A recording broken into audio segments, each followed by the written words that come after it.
सतगुरु द्वारा दी हुई नाम रूपी जो शक्ति है, उसकी जो महिमा है, वो हमें तभी दिखाई देती है या तभी हम महसूस करते, तभी उसका महत्व हम समझ पाते हैं जब हमारी सुरत और नृत्य का एक मिलन हो जाता है, यानी एकता हो जाती है।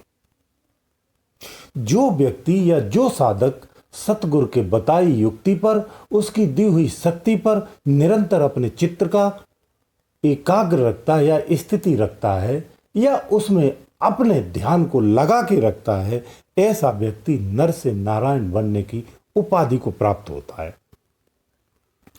5 तत्व और 3 गुणों का, तो ये नश्वर 3 लोकों का विस्तार है।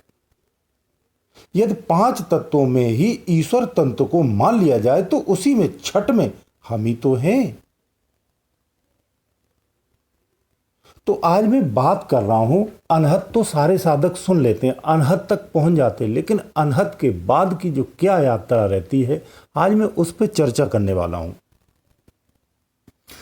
तो मैं उसी को प्रथम में ये बताने के बाद फिर आगे उस पर चर्चा करूंगा।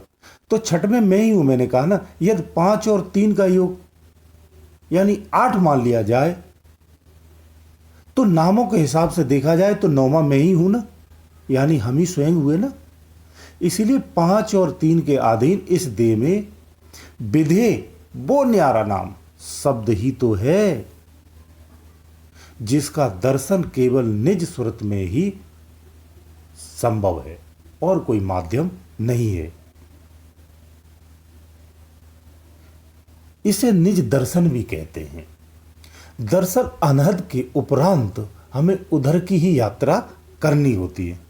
ध्यान में सुरत निरत एक होने पर ही विधे नाम में समाने की स्थिति आती है हमारी, जिसकी महिमा का वर्णन तमाम संतों ने अलग अलग रूपों में किया है।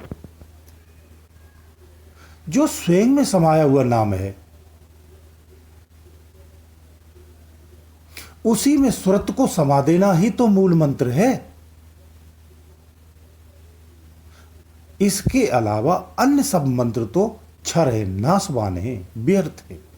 इन निज नाम में मंत्र के बिना संसार सागर में डूबकर सब मृत्यु को ही तो प्राप्त हो रहे।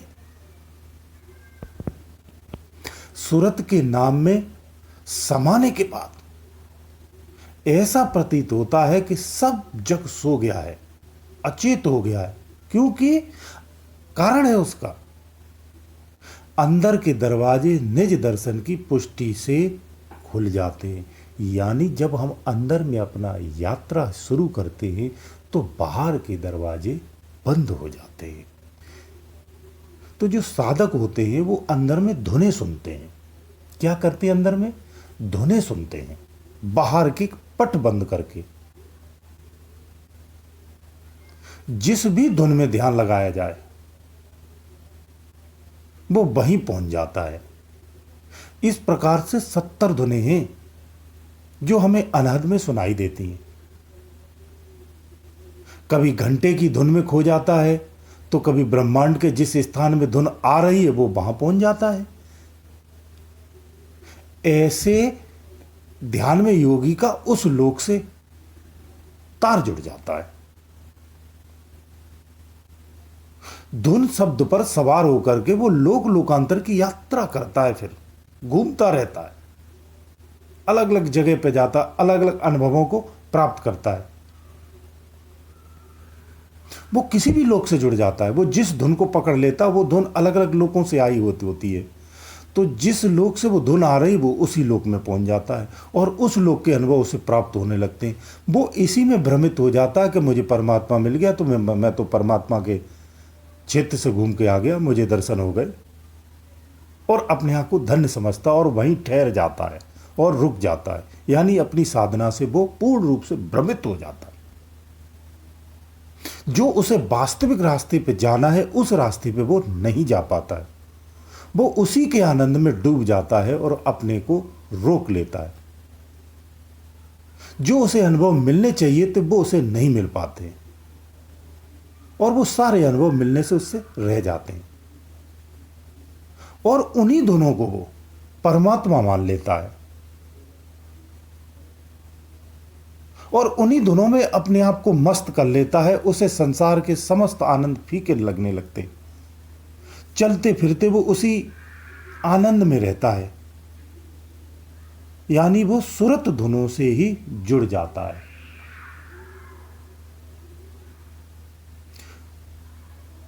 कुछ यही आकार रुक जाते हैं, वो इन्हीं धुनों को सच्चा नाम बोल करके औरों को भी बताने लगते हैं और वहीं रुके रहते हैं।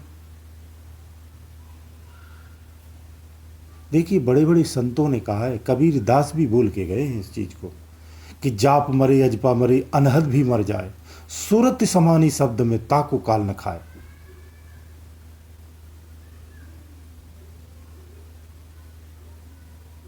यानी जब हम साधना करते हैं तो अनहद के पार जब जाते हैं तो ये अनहद ही खत्म हो जाती है। उसके पार में जो हमें शब्द मिलता है वही सच्चा शब्द है, जो ऊपर की 7 शून्य यानी 7 खंडों की यात्रा कराता है। वही सच्चा शब्द है। उस शब्द के लिए ही हमें साधना करनी पड़ती, इन 7 शून्यों के लिए। और 10वें द्वार तक हम अपनी स्थिति को स्थापित करते हैं। यानी जहां तक धुनें सुनाई देती हैं वहां तक आप माया के क्षेत्र में हैं। यानी माया का क्षेत्र का मतलब ये है आप काल के गाल में ही है, जन्म और मरण से मुक्त नहीं है। जो सच्चा शब्द है ना वो निशब्द है, उसे वाणी से नहीं बोला जा सकता। वो वाणी का विषय नहीं है, आप बता नहीं सकते किसी को, उसकी अनुभूति की जा सकती है। उस शब्द को काल नहीं खाता, वो काल के परे है।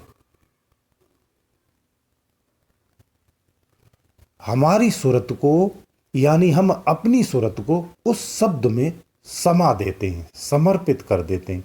इसी को हम शब्द और सूरत का लय बोलते हैं। यानी हमें अपनी सूरत को उसी शब्द में लगाना होता है। शिव और शक्ति का यही मिलन होता है।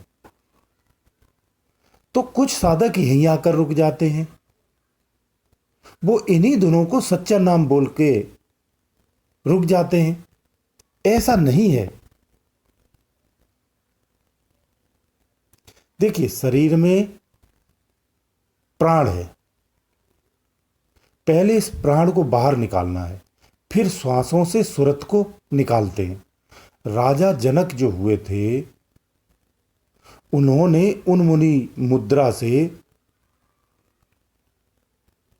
यानी उन्मुनी मुद्रा जो होती उससे योग से ध्यान लगाते थे और अपने चित्त को एकाग्र करते थे।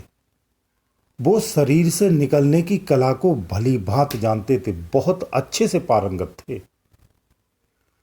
पर राजा जनक एक चीज भूल गए थे, वो सब कुछ तो जानते थे, मन को शरीर से कैसे निकालते हैं ये विधि नहीं जानते थे।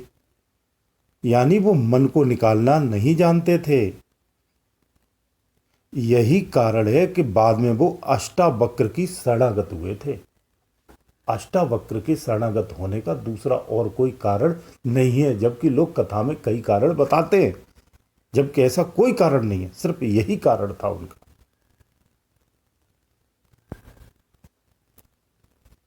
तो जो प्राण होते हैं उसको एकाग्र करके, यानी उसकी एकाग्रता से ही घेरा जाता है, फिर उल्टा कर दिया जाता है। अपने शीश से और आकाश के बीच में ध्यान क्रिया की जाती है और श्वास को एकाग्रता से पलटा जाता है।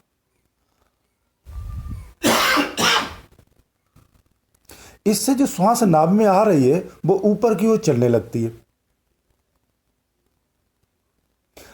अष्ट चक्र में चलने लगेगी, धीरे धीरे सूरत सुषुम्ना में समाने लगती है। ऐसी अवस्था में मनुष्य डर जाता है।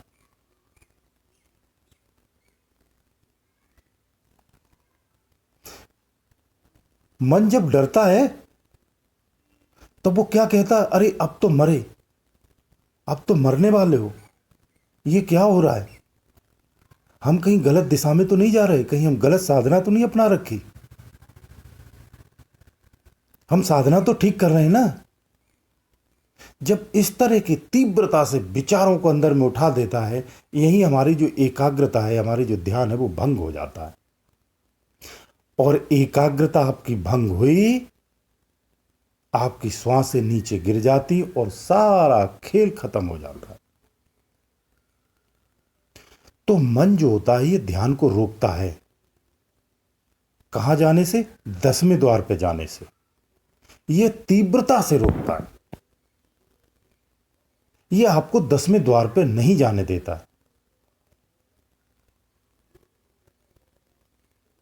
क्यों? 10वें द्वार के ऊपर की ही तो यात्रा है। 10वें द्वार के ऊपर में मकर तार है, एक बहुत ही पतला मकड़ी का जाल होता है ना, इस तरह से धागा की तरह।